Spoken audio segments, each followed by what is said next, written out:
I don't think of my legacy as being something unique. I realize that people have been asking me about that for a year or two now, and it's probably getting close to time. I'll have to start recognizing the work that's coming on us pretty soon. But my legacy, I hope, is one of advancing the legacy that I discovered when I came here.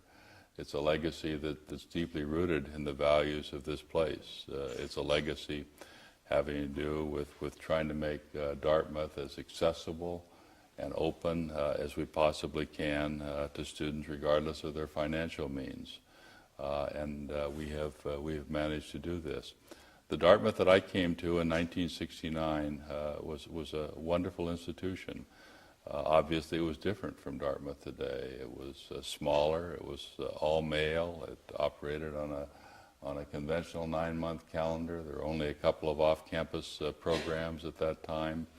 It was a place that most of the students were white. Those students who were students of color, as we later would talk of them as a group, were largely African American students.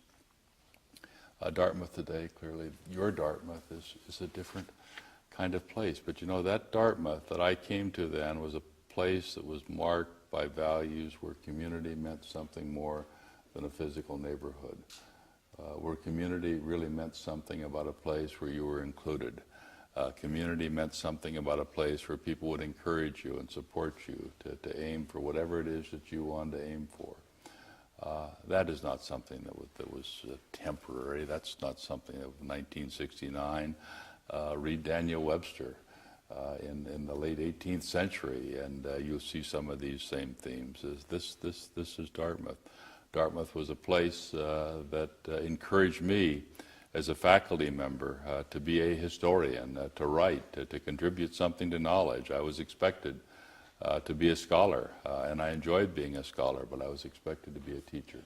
And I love teaching. I love being in a classroom with Dartmouth students and teaching. I love sharing with them my passion for history and why it's important. And every time I would teach a course, particularly the survey courses, I would say, okay, I'm going to imagine in this class are people who will never, not only will they not become historians, they may not ever take in their lives another history class.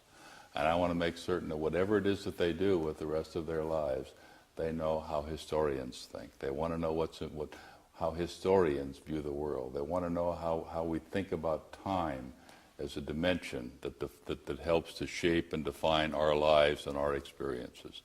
And I love that assignment. I loved taking that on. So I do miss it. And I hope that my legacy is to say that I took the very best of Dartmouth's historic values, and I made absolutely certain that they were protected and they were advanced and they were now moved on to the next generation of students. And this generation of students represents the fullness and the richness of American society. If we can do that, if I can do that, if the 17th and the 18th president of Dartmouth can do that, we will have lived up to the legacy that we've inherited. And finally, it's that. It's not that every president should redefine Dartmouth, but every president needs to take the values of this institution and to make certain that they're relevant, they're meaningful in a world that's fundamentally changing around us. And Dartmouth is part of a world that's changing around us. A few years ago, when Booz Allen Hamilton recognized Dartmouth as one of the world's enduring institutions, there were 10 institutions they selected. And 2 of them in separate categories, the Sony Corporation and the General Electric Corporation, the Salvation Army and the United States Constitution, the Rolling Stones.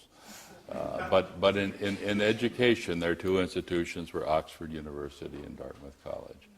And in talking about why they selected Dartmouth and in defining what they considered an enduring institution, because finally endurance is about more than simply hanging around. Endurance is about how it is that you sustain yourselves, and what they defined as those things that really defined Dartmouth and Dartmouth's strength. It had to do with a place that remained true to values, even as it remained competitive in a remarkably changing, dramatically changing world. And that's what we have to do. One does not stand pat at a place like this. But not standing pat doesn't mean that you forget who you are and what you stand for and what your purpose is. And I think it's that has always been the wonderful juggling act of this institution that I've enjoyed immensely.